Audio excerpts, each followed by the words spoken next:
மாமே என்ன ஒருத்தன் அடிச்சிட்டான்டா. எதுக்கு அடிச்சான்? என் ஆள ஓயோக்கு கூப்பிட்டு போனது அவ அண்ணனுக்கு தெரிஞ்சிருச்சு. அதான் அவன் கெங்க கூட்டிட்டு வந்து அடிச்சான். அப்ப போய் உண்டு உன் தங்கச்சிய வேற ஒருத்தன் ஓயோக்கு கூப்பிட்டு போனா நீ சும்மா இருப்பியா? மாமே என்ன ஒருத்தன் அடிச்சிட்டான்டா. யாரு அடிச்சா? பூனபாலு. நீ என்னோட ஆளுன்னு சொன்னியா? பல்லு தேவட்டியா ஆளுன்னு சொன்ன அப்புறம் தான் பேசிட்டு இருந்தவங்க அடிக்கவே ஆரம்பிச்சாங்க.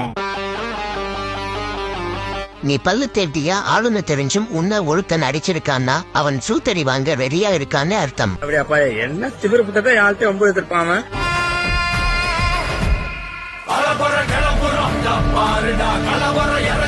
ஒழுங்கு புண்டையா ஓடி போயிரு, இல்லனா மூஞ்சில சயன் போற்றுவேன்.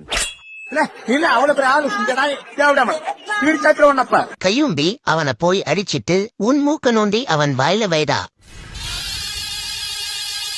ஒரு நிமிஷம் இரு. எட்டித்தர் புந்த மயனுக்கு பின் மண்டைய எட்டிட் பண்ண தெரியல, அதான் போட நின்னு போட்டிருக்கான்.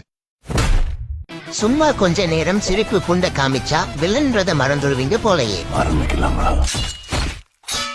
யாரா அவன்? பல்லு தேவடியா இடத்துக்கு வந்து பல்லு தேவடியாவையே அடிச்சிட்டு போயிட்டான். சத்தியமா அவன் இந்த ஊருக்காரனா இருக்க